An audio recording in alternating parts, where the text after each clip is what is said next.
முன்னாள் அமைச்சர் doctor C Vijayabaskar அவர்கள், முன்னாள் அமைச்சர் MR விஜயபாஸ்கர் அவர்கள் மற்றும்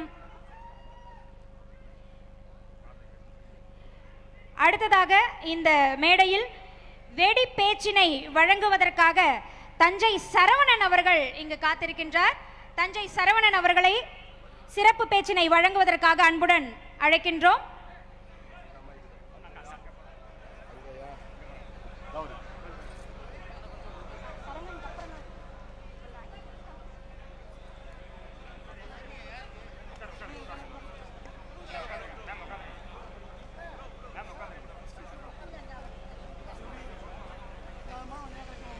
மேடையில் இருக்கக்கூடிய அனைவரையும் அமரும்படி பணிவன்போடு கேட்டுக்கொள்கின்றோம். யாரும் எழுந்து நிற்க வேண்டாம், அமரும்படி பணிவன்போடு கேட்டுக்கொள்கின்றோம். இதோ உங்கள் முன்னால் சிறப்பு பேச்சினை வழங்குவதற்காக திரு தஞ்சை சரவணன் அவர்கள்.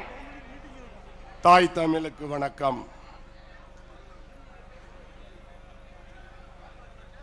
பல்லவர் கோட்டையில்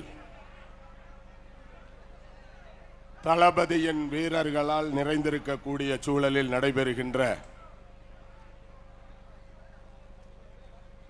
கழகத்தில் தங்களை இணைத்துக் கொள்ளுகின்ற எழுச்சி மிகுந்த இந்த நிகழ்ச்சிக்கு தலைமையேற்றிருக்கின்ற கழக பொதுச் செயலாளர் அண்ணன் ஆனந்த் அவர்களே, கழகத்தின் மூத்த முன்னோடிகளே, அமைச்சர் பெருமக்களே, சட்டமன்ற உறுப்பினர்களே, மாவட்ட கழக செயலாளர்களே, கழகத்திலே தங்களை இணைத்துக் கொண்டிருக்கக்கூடிய அருமை சகோதரர்கள், சட்டமன்ற உறுப்பினர்கள், புதுக்கோட்டை அண்ணன் விஜயபாஸ்கர் அவர்களே, MR விஜயபாஸ்கர் அவர்களே, அவர்களோடு இன்றைய தினம் இங்கே வெற்றி தலைவர் தளபதி அவர்களின் தலைமையை ஏற்று தமிழக வெற்றி கழகத்திலே தங்களை எல்லாம் இணைத்துக் கொண்டிருக்கின்ற கழக தோழர்களே, உங்கள் அனைவரையும் வருக வருக என வரவேற்பதிலே பெரும் மகிழ்ச்சி அடைகிறேன். இந்த நிகழ்ச்சி தமிழகத்திலே ஒரு மாபெரும் எழுச்சியை ஏற்படுத்தி இருக்கின்ற நிகழ்ச்சி. இந்த நிகழ்ச்சியிலே உங்களை எல்லாம் வரவேற்கின்ற வாய்ப்பினை வழங்கி இருக்கின்ற கழகத்தினுடைய தலைமை கழகத்தினுடைய பொறுப்பாளர்களுக்கு நான் நன்றியை தெரிவித்துக் கொள்கிறேன். இது ஒரு உணர்வு அடிப்படையிலான நிகழ்ச்சி. ஒரு 50 ஆண்டு காலம் நம்முடைய எதிரி யார் என்று சொல்லி அந்த எதிரிக்கு சிம்ம சொப்பனமாக விளங்கிய ஒரு மாபெரும் இயக்கம், அந்த இயக்கத்தை வழிநடத்திய இருபெரும் ஆளுமைகள் தங்கள் வாழ்நாளினுடைய உயிர் மூச்சாக எதை நினைத்தார்களோ, எதை கடைபிடித்தார்களோ அதற்கு மாற்றாக இன்றைய தினம் அந்த கழகத்தை தலைமை ஏற்பவர்கள்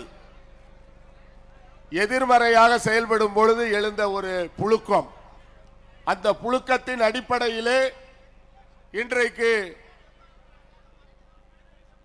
அனைத்திந்திய அண்ணா திமுகவின் ஒட்டுமொத்த தொண்டர்களும் தோழர்களும் இன்றைக்கு இங்கே ஒன்று திரண்டிருக்கிறார்கள் என்கிற அளவிலே இந்த மாபெரும் எழுச்சி விழா நடந்து கொண்டிருக்கிறது. கழக தலைவர் அண்ணன் தளபதி அவர்கள் சொன்னதை இன்றைக்கு செய்து காட்டிக் கொண்டிருக்கிறார்கள். தனிமொரு மனிதனின் படை, இந்த படவைக்கு வலு சேர்க்க வந்திருக்கிறீர்கள்.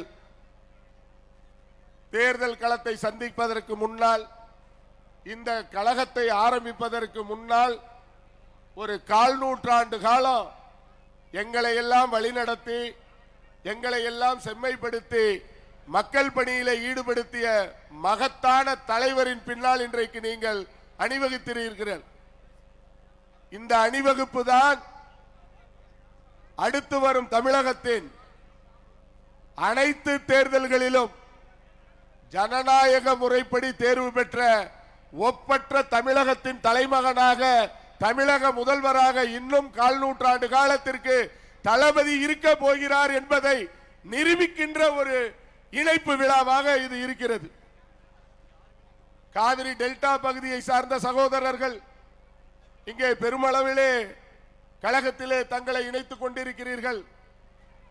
டெல்டா எங்கள் கோட்டை என்று சொன்னவர்கள் எல்லாம் ஆட்டம் காணுகின்ற அளவுக்கு டெல்டாவிலே மக்கள் ஒரு மௌன புரட்சியை ஏற்படுத்தினார்கள்.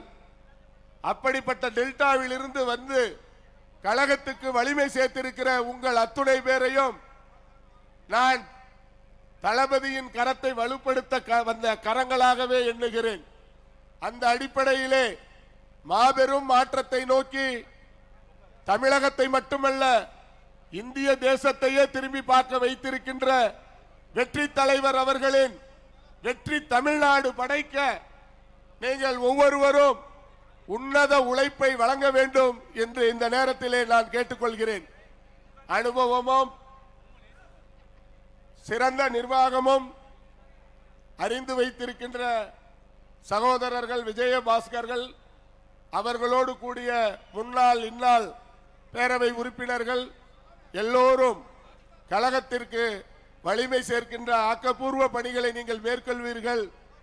கழகத்திலே 1/4 நூற்றாண்டு காலம் உழைத்திருக்கிற தோழர்களை எல்லாம் அரவணைத்து மாபெரும் மாற்றத்தை படைக்கக்கூடிய பணிகளிலே நீங்கள் செம்மையாக செயல்படுவீர்கள் என்கிற நம்பிக்கையோடு உங்களை எல்லாம் வருக வருக என வரவேற்று, மாபெரும் சபைதனில் நீ நடந்தால் மாலைகள் விழ வேண்டும் என்று சொன்ன மன்னாதி மன்னர் புரட்சி தலைவர் எம்ஜிஆரின் சொல்லை செயலாக்கிய புரட்சி தளபதியின் தலைமை ஏற்றிருக்கிற உங்களுக்கெல்லாம் வாழ்த்துக்களை தெரிவித்து வாய்ப்புக்கு நன்றி பாராட்டி விடைபெறுகிறேன். நன்றி, வணக்கம்.